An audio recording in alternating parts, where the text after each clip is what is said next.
주 안에 우린 하나, 모습은 달라도 예수님 한 분만 바라네. 사랑과 선행으로 서로를 격려해 따스함으로 보듬어가리. 주님 우리 안에 함께 하시니 형제 자매의 기쁨과 슬픔 느끼네.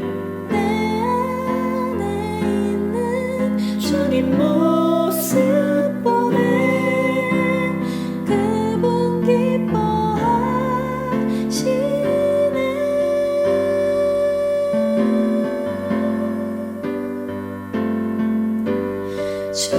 주님 우릴 통해 계획하시니 부족한 입술로 찬양하게 하시니 주님 우릴 통해 계획하시니 너를 통해 하시리 기대해.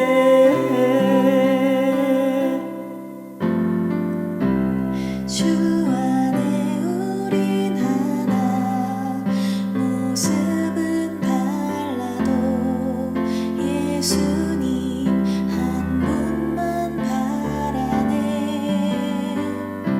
사랑과 선행으로 서로를 격려해 따스함으로 보듬어 가리.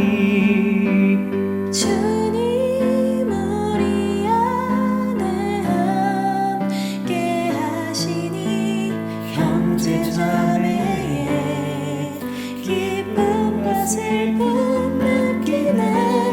내 안에 있는 주님 모습 보내 그분 기뻐하시네.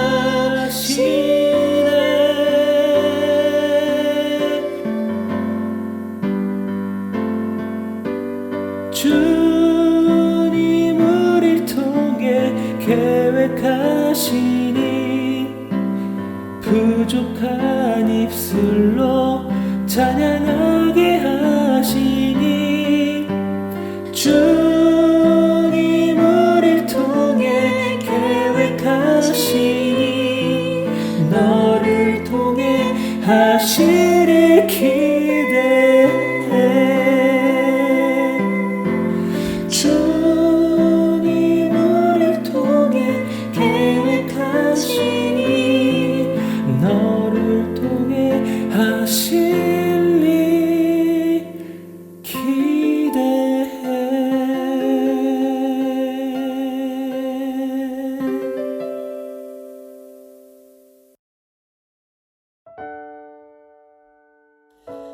함께 기도하시죠. 하나님 감사합니다. 은혜 아래 오늘도 우리를 붙드시고 잠에서 깨어 주님을 찬송하며 하나님을 즐거워할 수 있는 심령으로 인도하시니 감사합니다. 놀라우신 하나님의 은혜, 하나님의 능력을 찬송합니다. 주님 오셔서 우리 가운데 임하여 주십시오. 우리의 예배 가운데 좌정하여 주십시오. 우리 마음을 주님께서 겸손케 하여 주시고 성령 안에 하나 되며 정말 조화되는 역사가 일어나기를 원합니다. 개척교회가 일어서다 보니 우리는 사실 모두가 다 새 가족입니다. 먼저 와봤자 1년 전에 왔고 뒤에 와봤자 몇 개월 후에 왔는데 우리 가운데 차별이 없기를 원하며 하나되고 조화되고 연합하며 또한 새롭게 찾아올 수 있을 수많은 새 가족들을 위한 배려와 사랑이 넘치는 교회가 될 수 있기를 원하오니 성령여 이끄시고 지도하여 주시옵소서. 오늘도 우리가 이런 말씀을 받을 때에 어떤 것을 중심으로 하여서 그런 조화를 이루어야 할까 분별하고 배우는 은혜의 시간 되게 하여 주옵소서. 예수님 이름으로 감사하며 기도하옵나이다. 아멘. 우리 같이 암송하실 말씀 마태복음 10장 28절 읽고 암송하시죠. 몸은 죽여도 영혼은 능히 죽이지 못하는 자들을 두려워하지 말고 오직 몸과 영혼을 능히 지옥에 멸하실 수 있는 이를 두려워하라. 마태복음 10장 28절 말씀. 아멘. 자, 오늘 우리에게 주시는 주님 말씀 어제와 동일합니다. 사도행전 12장 25절에서 13장 3절까지의 말씀을 받고 어제에 이어서 그렇게 말씀을 전하겠습니다. 바나바와 바울이 부조하는 일을 마치고 마가라는 요한을 데리고 예루살렘에서 돌아오니라. 안디옥 교회에 선지자들과 교사들이 있으니 곧 바나바와 니게르라는 시몬과 구레네 사람 루기오와 분봉왕 헤롯의 젖동생 마나인과 및 사울이라. 주를 섬겨 금식할 때에 성령이 이르시되 내가 불러시키는 일을 위하여 바나바와 사울을 따로 세우라 하시니 이에 금식하며 기도하고 두 사람에게 안수하여 보내니라. 아멘. 성령의 컨비네이션에도 우선순위가 있습니다. 라는 제목으로 말씀을 전하겠습니다. 어제는 교회는 컨비네이션이 될 때에 빛을 발합니다. 라고 말씀을 전했다면 오늘은 그 조화, 그 성령님이 이루실 컨비네이션 안에도 우리가 우선해야 될 질서가 있음을 말씀드리려고 합니다. 자, 안디옥 교회의 지도자들의 직책의 이름은 선지자, 교사였습니다. 선지자와 교사. 자, 1절에 안디옥 교회의 선지자들과 교사들이 있으니 하면서 어제 소개해드렸던 그 5 인물들이 등장하는 거예요. 신약시대 초대교회의 한 중요한 중심축은 말씀을 가르침에 있었음을 알 수 있어요. 여러분, 구약과 신약시대의 그 선지자의 차이를 연구해 보자고요. 구약시대 선지자는 예언가, 장차 오실 예수님과 장차 일어날 하나님의 일을 선포하는 사역을 감당했던 하나님의 사람을 말해요. 그러나 신약의 선지자와 교사는 그 성격이 달라져요. 하나님의 말씀을 증거하는 설교와 교육을 담당하였던 교회 리더십들인 경우들을 많이 언급합니다. 자, 그 차이가 왜 그렇게 나는지를 설명해 드릴게요. 자, 마지막 선지자, 구약시대에 예수님을 맞이하며 준비하였던 마지막 선지자 세례 요한이 있어요. 마태복음 3장 11절에서 12절을 한번 읽어봅시다. 나는 너희로 회개하게 하기 위하여 물로 세례를 베풀거니와 내 뒤에 오시는 이는 나보다 능력이 많으시니 나는 그의 신을 들기도 감당하지 못하겠노라. 그는 성령과 불로 너희에게 세례를 베푸실 것이요 손에 키를 들고 자기의 타작 마당을 정하게 하사 알곡은 모아 곡간에 들이고 쭉정이는 꺼지지 않는 불에 태우시리라. 이것이 대표적인 예언 사역이죠. 세례 요한의 예언을 우리는 듣고 있어요. 곧 예수님께서 오실 것인데 그분이 오시면 성령의 세례를 우리에게 베푸실 것이라는 예언입니다. 이 예언은 십자가의 죽으심과 부활, 승천 이후 사도행전에 그 초대교회의 모습 속에서 성취됨을 봐요. 예수께서 정말 성도들에게 성령을 부어주사 그들이 정말 불로 세례를 받는 역사를 경험하지 않습니까? 그리고 또한 예수님께서 마지막 때의 심판주로 오실 것조차도 예언하고 있는 것이죠. 그러니 이 마지막 선지자 세례 요한은 그렇게 담대히 예언 사역을 감당했죠. 그러면서 동시에 또한 말씀을 선포하여 가르치기도 했어요. 마태복음 3장 1, 2, 3절을 봅시다. 그때 세례 요한이 이르러 유대 광야에서 전파하여 말하되 회개하라 천국이 가까이 왔느니라 하였으니 이는 선지자 이사야를 통하여 말씀하신 자라. 일러스되 광야에 외치는 자의 소리가 있어 이르되 너희는 주의 길을 준비하라 그가 오실 길을 곧게 하라 하였느니라. 세례 요한은 여기서 회개하라는 말씀을 선포합니다. 이것은 예언과는 다르죠. 하나님의 뜻을 지금 현재 이곳에 모인 사람들에게 증거하고 있는 거예요. 그러니 사도 요한은 예언과 말씀 선포를 같이 감당했던 선지자였어요. 그러나 그 선지자가 감당하였던 예언 사역은 세례 요한에 이르러서 끝이 났습니다. 그 증거가 예수님의 말씀에 있거든요. 마태복음 11장에 12, 13, 14절을 봅시다. 세례 요한의 때부터 지금까지 천국은 침노를 당하나니 침노하는 자는 빼앗느니라. 모든 선지자와 율법이 예언한 것은 요한까지니 만일 너희가 즐겨 받을진대 오리라 한 엘리야가 곧 이 사람이니라. 그 마지막 선지자 엘리야로 불렸던 세례 요한이 이제 예수님을 맞이하고 구약의 그 중심 예언의 주제였던 우리 구주 예수께서 이제 오셨으니 더 이상의 예언자의 사역에 큰 의미가 없는 거예요.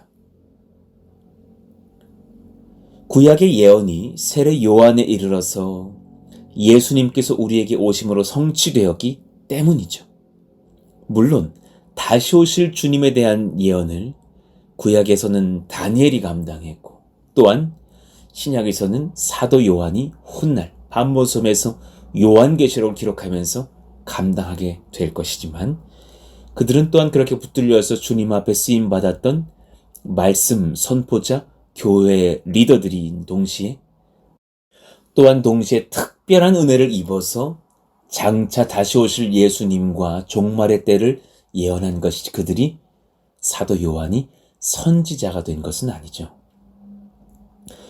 구약의 선지자의 직책을 받았던 사람은 아니라 이 말입니다. 그러나 신약 시대에 이르러서 오히려 사람들은 동일한 그 표현을 써요. 선지자와 교사라고.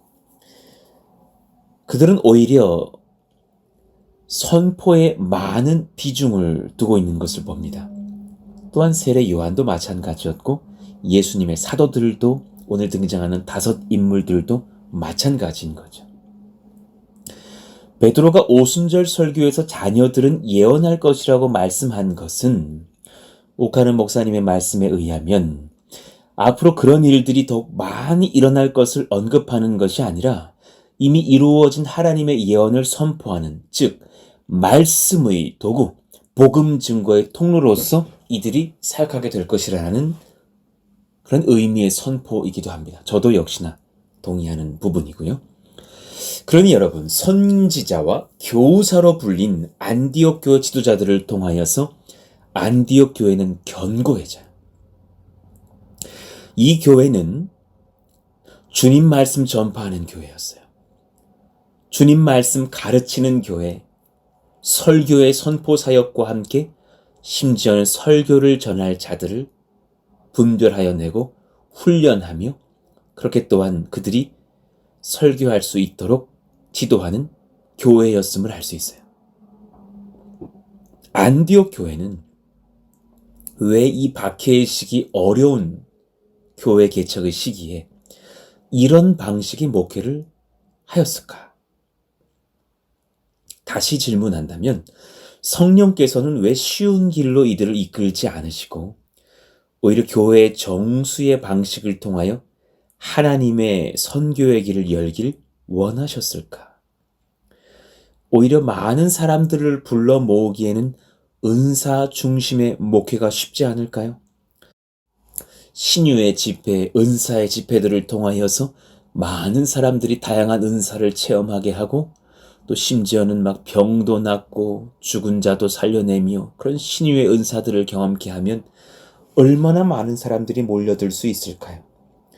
또 축복 중심의 목회를 하면 또 얼마나 사람들이 위로받고 좋습니까?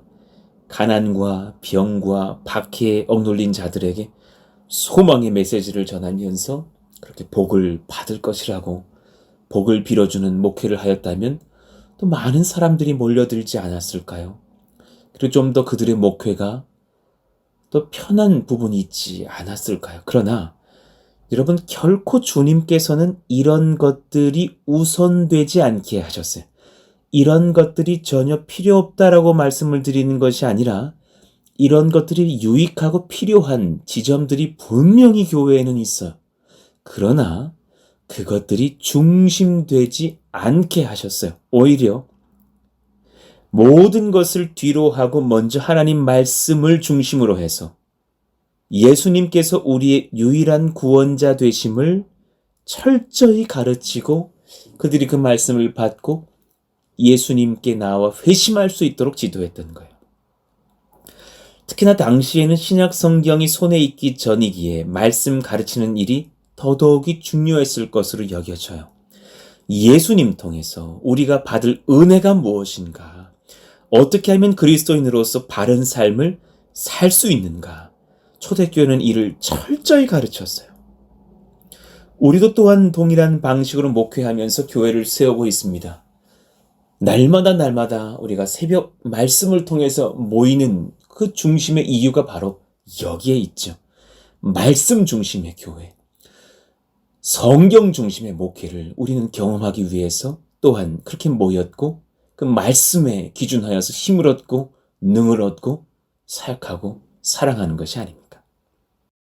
그러니 여러분, 교회됨의 그 지상 대사명을 명하셨던 주님의 마태복음 28장의 말미 말씀을 기억하셔야 돼요. 우리 같이 읽어봐요. 그러므로 너희는 가서 모든 민족을 제자로 삼아 아버지와 아들과 성령의 이름으로 세례를 베풀고 내가 너희에게 분부한 모든 것을 가르쳐 지키게 하라. 볼지어다 내가 세상 끝날까지 너희와 항상 함께 있으리라 하시니라. 정말 목회의 모든 것을 다 말씀하고 싶으셨겠지만 줄이고 줄여서 정말 중요한 것들로 명하시면서 많은 사람들을 예수의 제자 되게 하라고 하신 것 아닙니까? 주님이 원하시는 성도들은 인원이 많은 다양한 그런 잡다한 추종자들이 아니에요. 생명을 걸고 주님께 나의 삶을 드리고 헌신할 제자들을 원하셔요.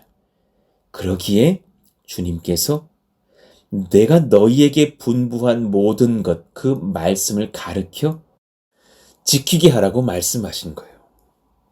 하나님, 우리 주님 말씀 잘 가르치고 잘 지키는 교회 되게 해주세요. 소망합니다. 정말 바랍니다. 이와 함께 여러분, 또한 안디옥 교회의 지도자들은 무시로 금식하며 기도하였습니다. 신약 시대의 초대교회의 한 축은 말씀의 가르침이었음을 알 수 있어요. 또한 동시에 다른 한 축은 기도하면서 성령의 지도를 받는 교회가 되는 것이었어요. 기도하는 중에 교회와 지도자들은 성령의 특별한 지시를 받기도 하였습니다. 그러니 또 다른 교회의 한 축은 성령 안에 붙들린 기도였다라는 것을 알게 되죠. 말씀을 가르침, 그리고 성령 안에 붙들린 기도, 이 양축이 쫙 펼쳐진 그런 날개가 되어서 비상을 할 때에 교회는 정말 성령의 은혜를 받고 창공을 날 수 있지 않을까 저는 확신합니다. 2절, 3절을 봅시다. 주를 섬겨 금식할 때에 성령이 이르시되 내가 불러시키는 일을 위하여 바나바와 사울을 따로 세우라 하시니 이에 금식하며 기도하고 두 사람에게 안수하여 보내니라. 이들은 합심으로 기도했어요. 금식을 작정하며 기도에 집중했다는 것을 성경은 강조하고 있어요. 여러분, 말씀의 중심을 둔 교회가 놓치기 쉬운 것이 있는데 그것은 바로 기도와 성령의 역사 아닙니까? 그런데 오히려 이 초대교회는 너무나 그 콤비네이션이 탁월한 거예요. 안디옥 교회는 말씀을 통하여서 지성과 믿음을 견고히 했다면 또한 기도를 통하여서 성령의 역사와 그 성령님의 지도를 받는 신비한 경험까지도 감당해내는 신앙의 균형을 이룬 교회였어요. 여러분, 이 조화가 얼마나 이 교회에 필요한 것입니까? 사도행전 1장부터 여러분, 오늘 본문이 이르러 있는 13장까지를 보면 교회가 무시로 기도하는 장면을 너무나 많이 볼 수 있거든요. 이 초대교회의 정말 별칭을 드리자면 기도하는 교회인 거예요.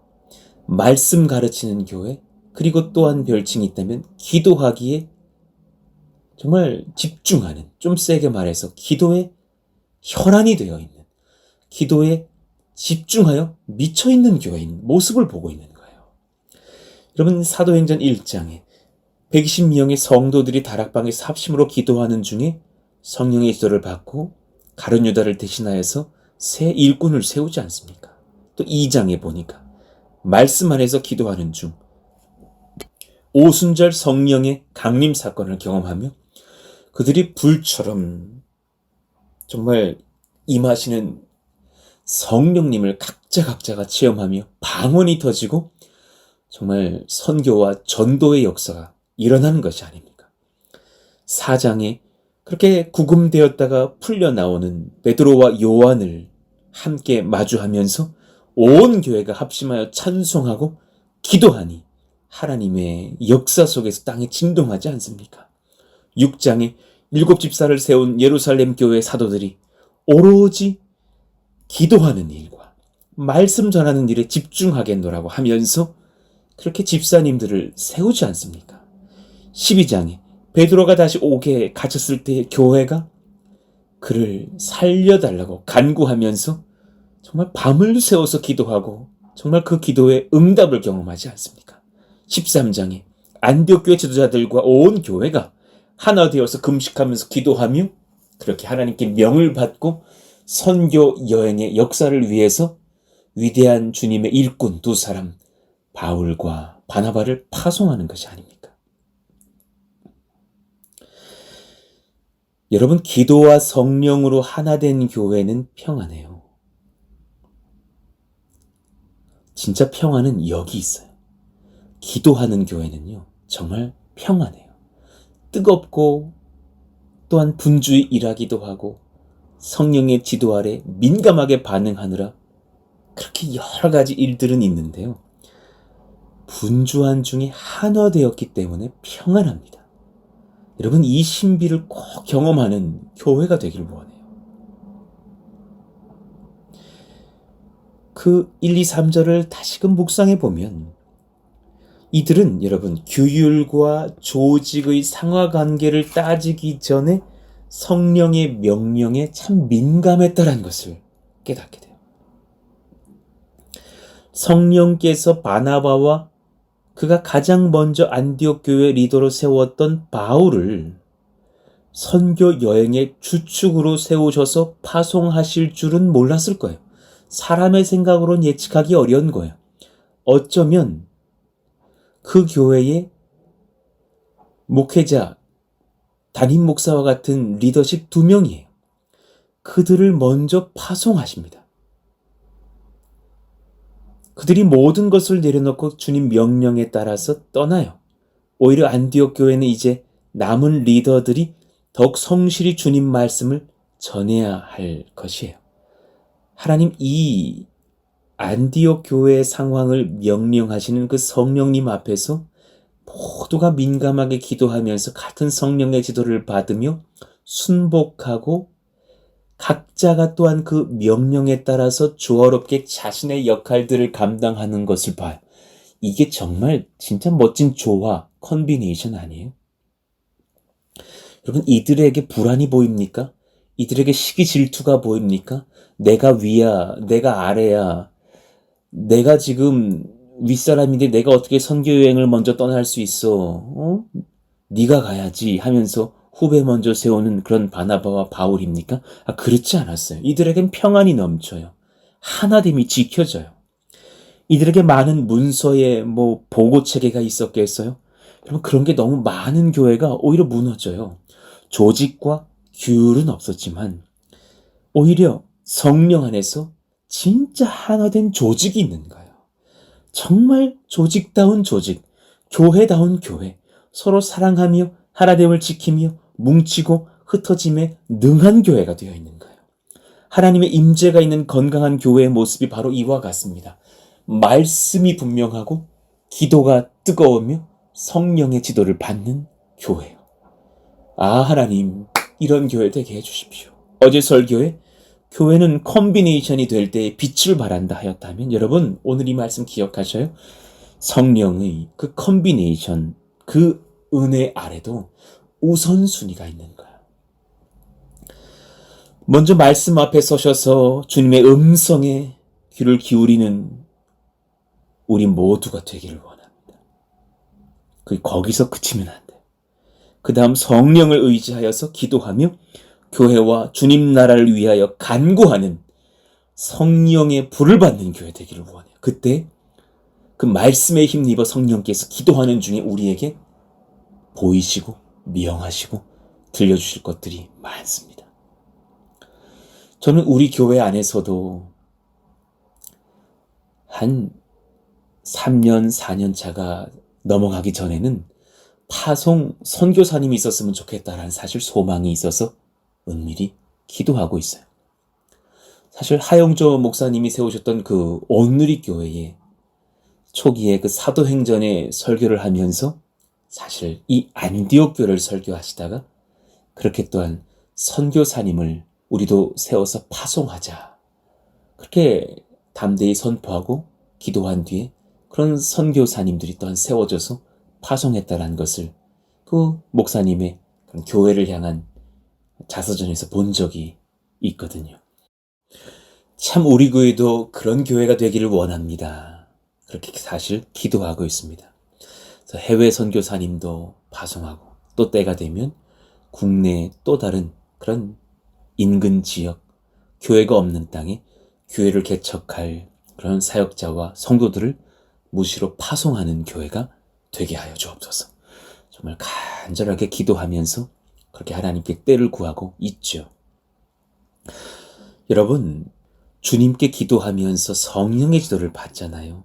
그럼 주께서 우리에게 나에게 행할 일을 알려주셔요. 그때 우리 묵묵히 순종하면 그만이에요. 그 안에서 교회는 조화로운 하나됨을 지킬 수가 있어요. 최근에 새벽 기도에 찬송을 이렇게 듣다 보면 우리 새벽 기도에 아침 찬양을 섬기시는 분들이 그렇게 조화롭게 이 연합의 찬송을 들려주실 때가 있죠. 사실 코로나의 시기에 같이 모여서 녹음하지 않는다니까요. 어느 분은 자기 집에서, 어떤 분은 자기의 회사에서 그렇게 때를 따라서 녹음을 하여서 또 편집하는 그 미디어 팀에게 보내주고 나면 또 그분들이 이렇게 잘 편집해 주셔서 하나의 곡이 완성되는 것을 보는 거예요. 다른 장소에서 다른 음성으로 그렇게 찬송하여 보내나 그 연합의 목소리를 같이 정말 콤비네이션 하여서 들어볼 때면 얼마나 아름다운 중창이 되는지. 그렇잖아요. 참 한 명이 탁월한 것도 귀하지만 그 탁월한 사람들이 성령의 지도를 받으면서 모여서 정말 놀라운 조화를 이룰 때가 정말 강력하다라는 것을 깨닫습니다. 하나님, 그런 푸른숲동산 교회가 되게 해주시고 정말 그런 조국 교회가 되게 해주시기를 원합니다. 그러니 여러분, 일관성과 조화성은 다른 거예요. 무슨 말인지 이해하세요? 컨비네이션과 컨지스턴스는 다른 거예요. 많은 교회가 실수를 해요. 누군가의 생각을 따라, 담임 목사님의 생각을 따라, 혹은 장로님들의 생각을 따라, 교회의 전통을 따라 모두가 일관되어야 한다고 주장할 때 사실은 오히려 많은 교회에 문제들이 일어난 것을 봐요. 그리고 보통 내기 그런 일관성을 주장하는 것들이 진리의 영역이 아닌 경우가 많아요. 축도는 합봉측 방식으로 해야 된다. 통합측 방식으로 해야 된다. 목사는 설교할 때 가운을 입어야 된다. 말아야 된다. 성가대라 불러야 된다. 찬양대라 불러야 된다. 여성은 대표 기도를 할 수 있다 없다 등등이요. 여러분 이런 많은 것들에 대해서 일관성을 내려고 할 때에 교회는 오히려 더 많은 사람들을 주님께 인도하기가 어렵습니다. 그 많은 것들 여러분 다 비진리의 것들이 아니에요? 여러분 제가 가운 입고 설교하면 하나님이 임재하시고 가운 벗고 설교하면 성령이 떠나시던가요? 아니에요. 그것은 본질은 아니라는 거예요. 많은 교회가 컨비네이션을 놓치고 일관성만을 주장하다가 사람들을 잃고 상처를 내는 경우를 많이 봤어요. 여러분 그렇지 않아요. 성령님은요. 그 말씀과 기도의 능력과 진리 안에서 조화를 원하셔요. 주님이 들어쓰신 성령의 사람들은 너무너무 다양해서 아마 신구약 성경에 하나님이 들어쓰신 인물들, 대표적인 여러 인물들 한 100명만 뽑아서 그들 모여서 개척교회 시켜놓으면요. 그 일 많을 거예요. 너무 다양한 상황들이 벌어질 거예요. 너무 사람들의 캐릭터들이 다르고 성향이 다르고 환경이 다르고 하는 은사가 다르고 다 다르니까요. 여러분 다니엘과 솔로몬 누구보다 탁월한 지혜의 사람들입니다. 삼손과 입다 여러분 지혜보다는 힘과 용기로 승부 걸었던 인물들이에요. 심지어 에웃 오른손에 장애를 입었던 사람, 혈기 많은 베드로, 예수님 3번이나 부인했던 사실상 배신자였던 인물.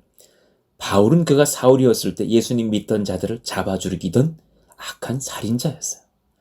여러분 이런 다양한 사람들이 같이 모여서 하나님 나라를 이룬다니까요. 여러분 우리 교회에 실제로 솔로몬이 와있다 칩시다. 여러분 그 옆에서 눌려가지고 말 꺼내겠어요? 모든 수목의 이름을 다 꿰뚫었다는데 그 사람 앞에서 개나리가 어쩌니 철쭉이 어떠니 말할 수 있겠어요?